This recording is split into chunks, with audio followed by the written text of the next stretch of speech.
ortodoks lain atau orang yang sekolah teologi, dia akan jawab, ya, dari mana dasarnya, ya, ketika firman itu menjadi manusia, ya kan? Ya, konsepnya adalah Allah itu bersemayam dalam terang yang tak terhampiri. 1 Timotius 6 ayat 16. Orang itu, pertanyaan kamu tanya di saya, kalau tanya di lain pasti dia bingung. Tapi kalau tanya dia, ya, atau orang Katolik, orang ortodoks lain atau orang yang sekolah teologi, dia akan jawab, ya, dari mana dasarnya, ya, ketika firman itu menjadi manusia, ya kan? Ya, konsepnya adalah Allah itu bersemayam dalam terang yang tak terhampiri. 1 Timotius 6 ayat 16. Tetapi Pak Ustadz perlu tahu bahwa yang menjembatani Allah yang bersemayam dalam terang yang tak terhampiri itu adalah firman-Nya. Firman Allah yang menjadi penjembatan.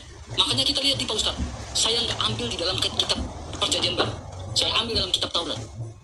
Ini ketika, ya, ketika kita lihat dalam Kejadian pasal 16, di mana kalau kita baca sampai di sini, ini lalu malaikat Tuhan ini pribadi kedua dalam Perjanjian Lama. Ini membranya Allah, firman-Nya Allah. Malakiot Tefafe menjumpai Hagar dekat suatu mata air di padang gurun yang namanya apa? Di dekat ini Hagar. Lalu Hagar menjawab apa?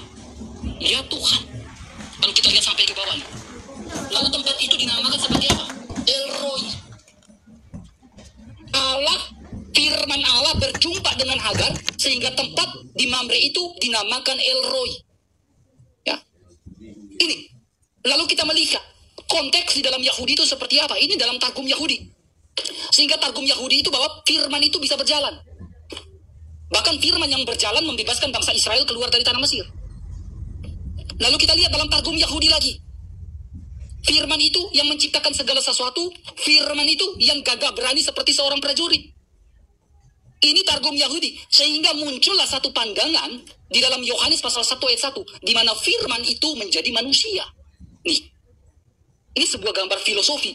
Sehingga dari mana Yohanes itu tahu dari hubungan spiritual antara Allah dengan bangsa Israel, lalu hubungan spiritual antara Yohanes murid-murid dengan dia sendiri. Karena Yesus pernah berkata apa? Dalam Yohanes 8 ayat 24. Kata Yesus kepada mereka, jikalau engkau Allah adalah Bapamu, kamu akan mengasihi aku, sebab aku firman keluar dan datang dari Allah.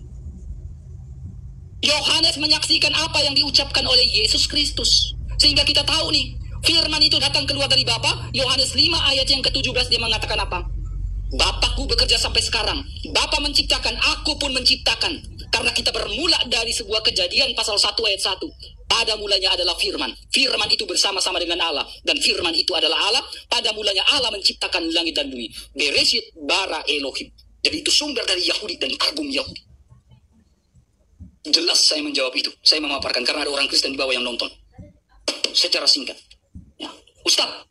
Ustadz tadi mengatakan Al-Masih itu artinya sang pengusap. Walah, ini definisi dari mana lagi ya Allah, ya Tuhan, ya Robi. Berarti definisi dari sang pengusap yang Pak Ustadz ngomong ini mengusap apa?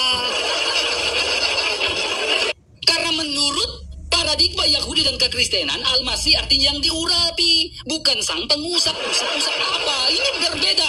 Definisi dari mana yang kau bawakan, Ustadz? Definisi dari mana yang kau bawa-bawa? Lalu yang tadi Laisa Kamis Lisaiun, tidak dijawab juga itu.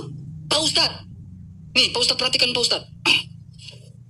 Pak Ustadz bilang gelar, ngotot bilang gelar.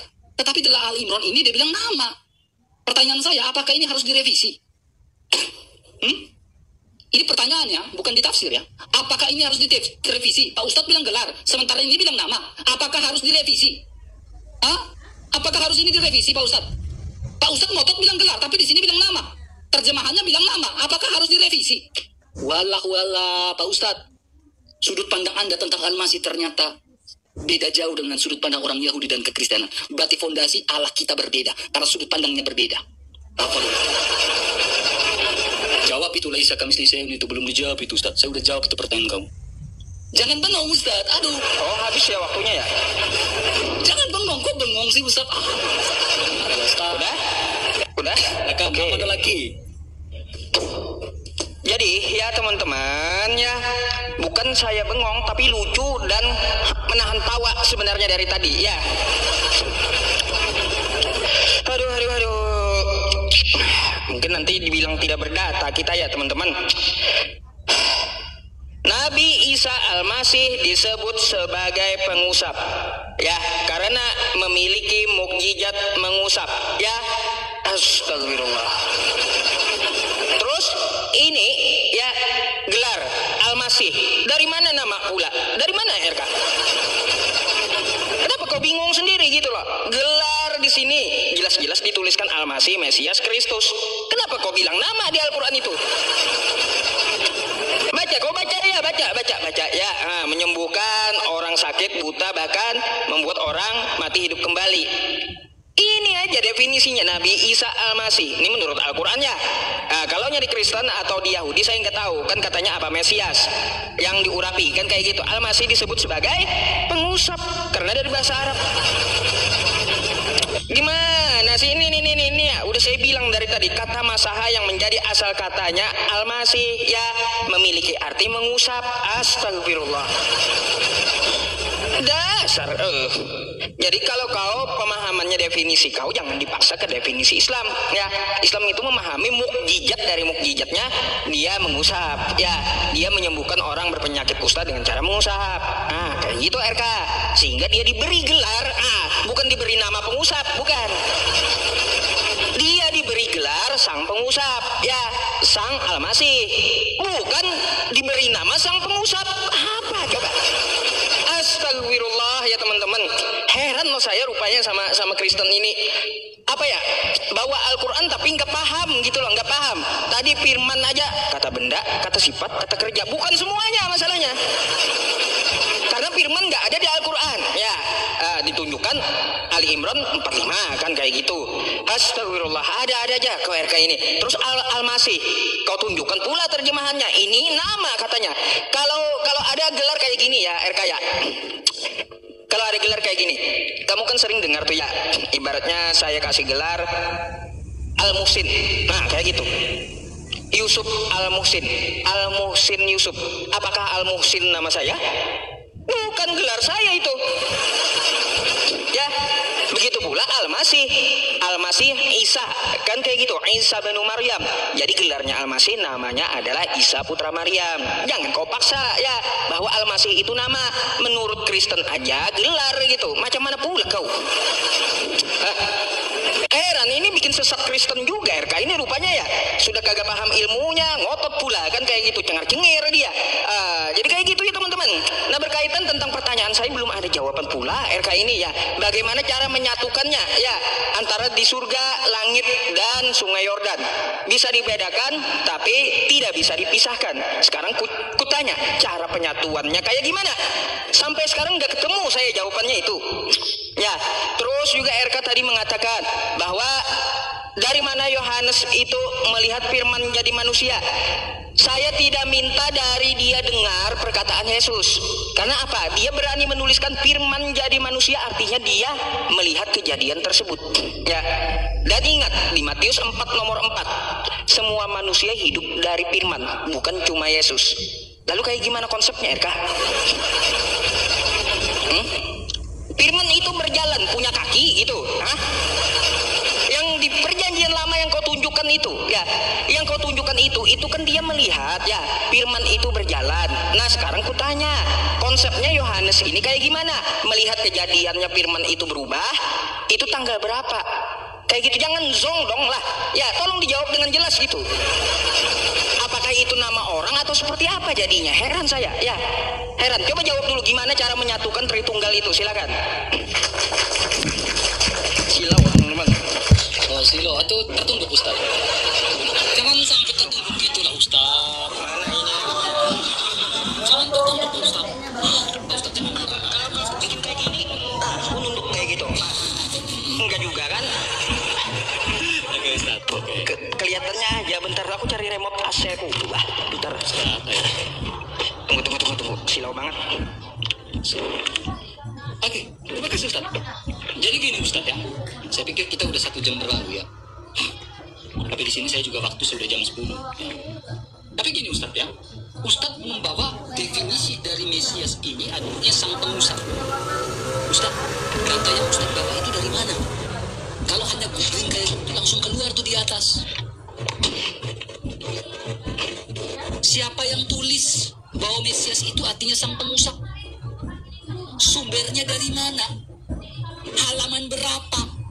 Footnote-nya aja. Pak Ustaz ngerti footnote nggak?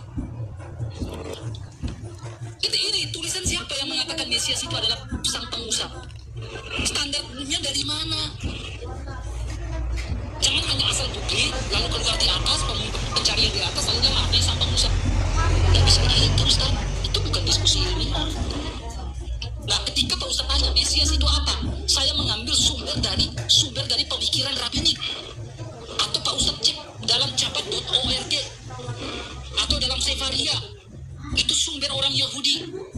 Nah, menurut sudut pandang rabbinik dan di capat.org, Mesias itu artinya penyelamat, tokoh pembebas, penebus.